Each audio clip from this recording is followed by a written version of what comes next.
Assalamualaikum warahmatullahi wabarakatuh dan salam sejahtera.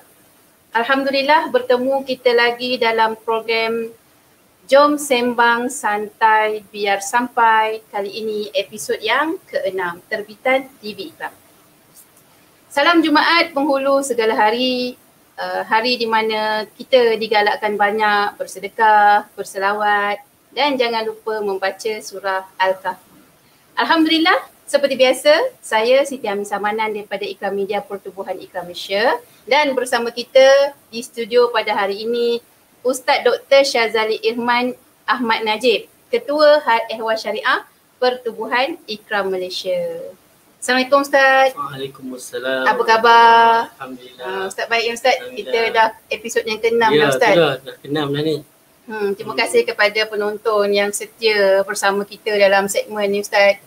Mudah-mudahan apa yang kita bincangkan ni macam ni lah santai tapi sampai kepada penonton. InsyaAllah, mudah-mudahan. Okey Ustaz, apa kita nak sembang hari ni Ustaz? InsyaAllah pada hari ini tajuk kita adalah bagaimana mendidik roh. Okey Ustaz, berdasarkan tajuk ni Ustaz, saya seperti biasa nak tanya soalan lah dekat Ustaz ni. Okey, ada tak dalam Islam ni yang bercakap pasal mendidik roh ni Ustaz? Okey. Bismillahirrahmanirrahim. Alhamdulillah wassalatu wassalamu ala Rasulillah.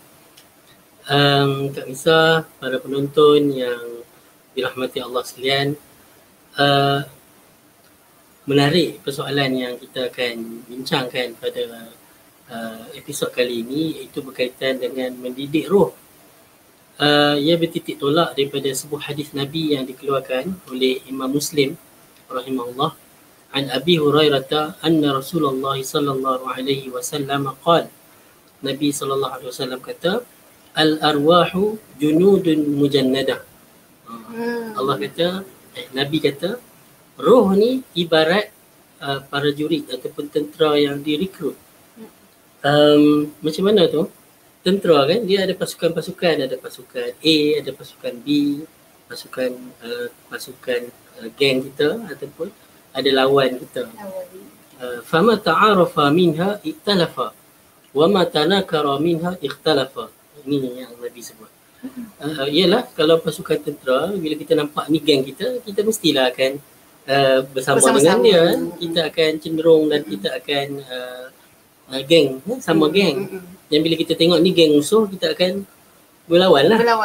Jadi Nabi SAW ibaratkan roh seperti pasukan-pasukan tentera kan, macam-macam pasukan.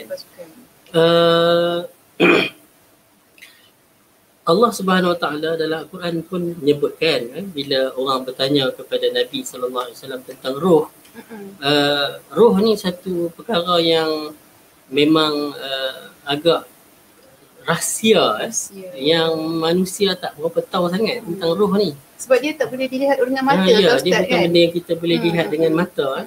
Orang putih sebut soul. Kan? Kita pun sebut roh juga.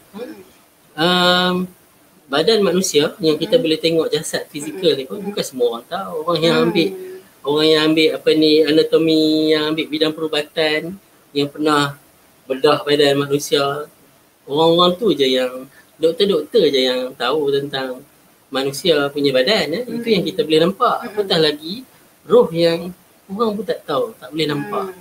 Tapi Allah kata ada sedikit ilmu yang Allah bagi. Inilah antara yang Nabi sebut, al-arwah junudun mujannadah. Hadis ni sebenarnya dia orang kata apa, Nabi nak gambarkan bahawa manusia ni, kalau dia ni jiwa dia macam mana, dia akan dekat dengan, dia rasa boleh masuk dengan orang yang macam dia juga. Yang selalu orang putih tu sebut apa, chemistry, tak bisa. Saya rasa macam ada chemistry lah dengan dia. Baru pertama kali jumpa rasa boleh masuk angin. Orang kata masuk angin, tak masuk air. Masuk air. Masuk angin tu lain pula. Boleh masuk air. Ada orang yang kita ni rasa mungkin kerja satu pejabat kan, 5-6 tahun dah kerja sekali, tapi Tak boleh masuk, tak boleh ngam. Kita kata tak boleh ngam. Ini yang dikatakan apa ni, roh tu dia macam kalau dia jumpa geng dia rasa iktalafa, dia rasa cenderung, dia rasa boleh rapat. Tapi kalau yang dia tak kenal, dia akan berselisih. Macam itulah. Dan sebenarnya hadis ni juga nak gambarkan tentang baik buruk. Kalau roh tu, roh yang baik, dia akan senang duduk dengan orang yang baik-baik.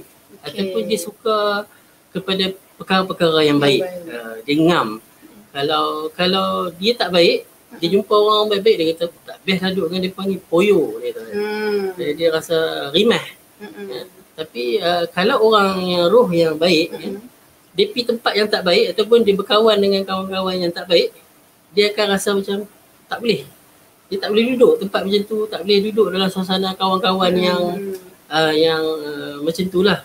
Jadi ini yang apa ni perlu kita faham, yang sebenarnya roh ni perlu dididik, berbalik pada persoalan ataupun tajuk perbincangan kita pada kali ini. Roh ni perlu dididik supaya dia memang at the first place, dia memang baik, supaya dia boleh duduk dalam environment, duduk dengan orang-orang yang baik.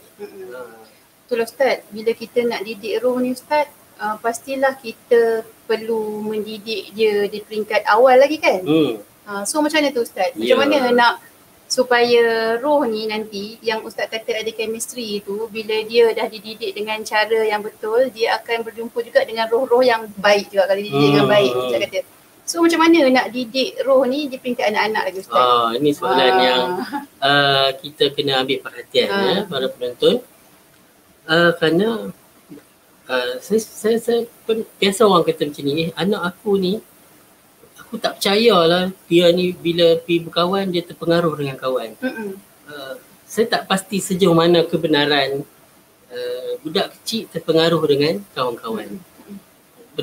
Berdasarkan hadis ni, kalau dia memang roh dia, spirit dia yang dididik dari rumah yang baik, dia suka nak pergi, dia rasa dia tak mungkin dia serasi dengan kawan-kawan yang, kalau dia duduk di rumah yang dia tak dibiasakan dengan orang mencarut-mencarut ni, dia pergi duduk dengan kawan-kawan yang 2-3 patah perkataan, kalau 3 patah perkataan 2 mencarut.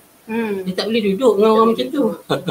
Jadi sebenarnya ibu bapa lah sepanjang anak di rumah tu, proses awal pendidikan mesti kena didik roh dan spirit anak tu, supaya lepas tu kemudiannya dia pergi berkawan dengan siapa pun di luar sana, dia masuk sekolah kan, sekolah tadika atau sekolah rendah, dia akan cenderung kepada spirit yang macam dia juga, roh yang macam dia. Kalau dia pergi berkawan dengan fama ta'arafa minha iktalafa, yang Nabi kata, kalau yang dikenal dia akan rasa cenderung, kalau dia tak berkenan dia akan menjauhi, supaya berlaku itu pada anak-anak. Saya sajalah nak kongsi macam baru kemarin, anak saya balik rumah, dia tanya, Abah tahu tak macam mana kita nak jadi kaya? Jadi saya pun katalah, ni Makcik Nisa pun nak tahu ni Ustaz. Saya pun katalah nak jadi kaya ni kena rajin kerja, kena cari berusaha, kena cari rezeki, baru boleh jadi kaya. Dia kata tak, dia kata cikgu kat sekolah bagi tahu nak jadi kaya kena rajin bersedekah. Masya Allah. Saya pun kata wah kan. Dia kata budak-budak ni dia absorb yang kalau benda yang dia rasa baik dia akan absorb benda tu. Dia cepat. Tengoklah apa yang dia duk serap kat luar tu. Jadi semua tu berkaitan dengan spirit dan roh dia.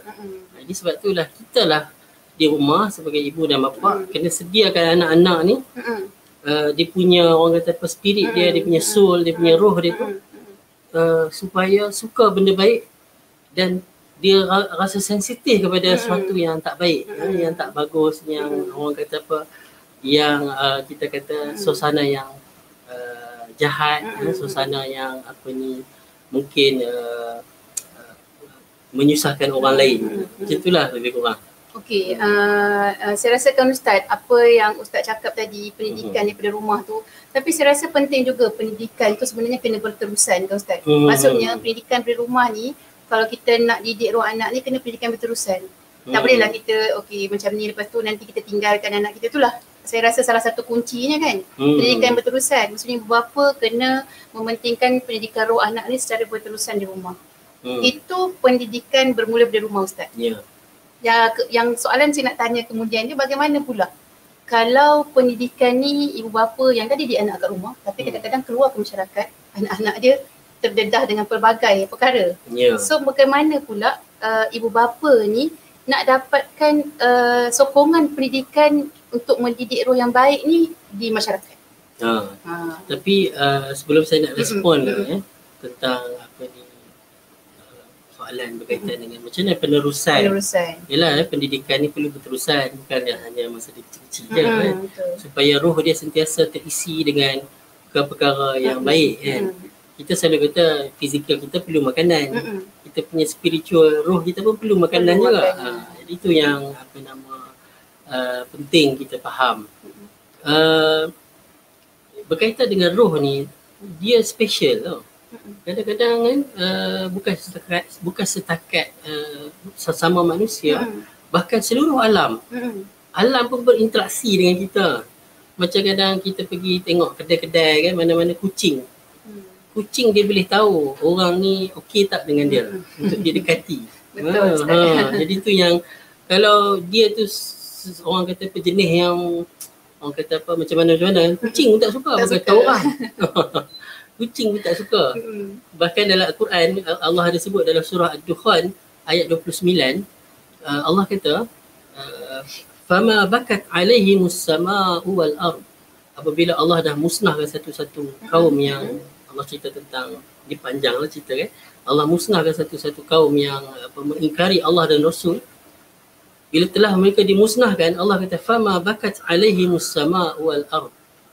Langit-langit dan bumi-bumi ni pun, langit-langit dan bumi ni pun tak menangis kan, tidak menangisi kemusnahan dan pembergian mereka. Maksudnya padan muka lah kan, macam tu lah. Tak ada siapa pun nak sedih, nak menangis. Satu lagi kita boleh faham pada ayat ni, kalau dia orang yang soleh, orang yang baik, apabila dia meninggal dunia, alam, langit dan bumi pun menangisi, bersedih di atas pemergiannya. Jadi yang tu rahsia yang orang kata apa, rahsia roh, rahsia alam yang bahkan bukan sekadar manusia yang lain, makhluk manusia yang akan dekat, tapi alam sendiri. Okay. Jadi para penonton, sebab itulah kita kena sentiasa ada environment yang orang kata apa, ataupun suasana yang baik, yang berterusan untuk mendidik roh kita. Macam dalam satu hadis riwayat At-Tabrani dengan sanad yang hasan, saya tak baca lah matan hadis tu nanti jadi panjang. Ada seorang sahabat ni datang jumpa Nabi SAW. Dia duduk di rumah, duduk dengan anak-anak dia. Tiba-tiba dia teringat Nabi. Dia duduk dengan anak-anak dia, teringatkan Nabi. Dia pergi jumpa Nabi SAW. Dia kata, wahai Rasulullah, aku tadi duduk di rumah.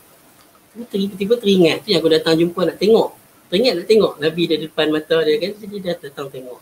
Lepas tu dia rasa sedih. Dia kata, sekarang tak apalah, aku teringat aku boleh datang jumpa kamu. Nanti aku pun mati, kamu pun mati. Boleh tak lagi aku jumpa kamu? Sedangkan kamu nanti mestilah masuk syurga, tempat yang special. Aku ni syurga yang mana? Masya Allah. Cerita ni saya rasa agak terharu lah. Sahabat kan rasa macam tu kan. Aku nanti tak layak lagi jumpa dengan Nabi. Sekali dengan Nabi kat syurga. Jadi sebab itulah bila Nabi pun tak boleh nak respon, sehinggalah Allah turunkan ayat surah An-Nisa ayat 69. Allah kata orang-orang yang beriman kepada Allah dan Rasul kan, Allah akan memberi nikmat kepada mereka bersama dengan nabi-nabi, as-salihin, as-siddiqin, dengan syuhada. Mereka akan bersama dengan golongan-golongan yang hebat. Macam ada hadis lain, anta ma'aman ahbabta, kamu akan bersama-sama dengan orang yang kamu sukai. Jadi boleh faham tak? Maknanya kalau di dunia sendiri pun roh kita akan cenderung pada orang yang kita suka. Macam itulah di akhirat. Siapa yang kita suka, di akhirat esok kita akan bersama dengan siapa yang kita suka. Jadi sebab itulah kita kena berusaha cari orang-orang yang baik-baik, menandakan itulah orang yang kita suka. Maksudnya akhirat nanti kita akan bersama dengan orang macam tu. Kalau kita suka dengan orang-orang yang buat jahat, orang-orang yang orang kata mengamalkan seks bebas ke, orang yang minum arak ke, geng-geng penyamun, penyangak, pencuri ke, esok akhirat kita bayang tak kita nanti bersama dengan siapa? Jadi sebab itulah saya nasihatkan kita carilah mana-mana pertubuhan dakwah untuk kita sentiasa berinteraksi, duduk. Sebab kalau kita duduk dengan orang soleh, itu tandanya jiwa dan spirit kita juga soleh.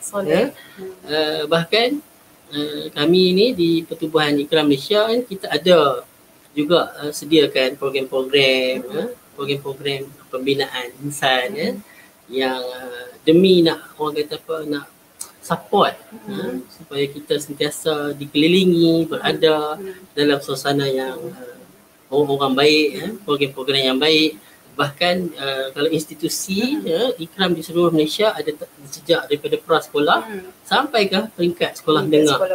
Bahkan juga Ikram kawasan juga ada program-program untuk Ikram juniornya, Ikram teens, untuk penerusan pendidikan anak-anak supaya mereka ni terbiasa dengan environment, suasana, kawan-kawan yang baik.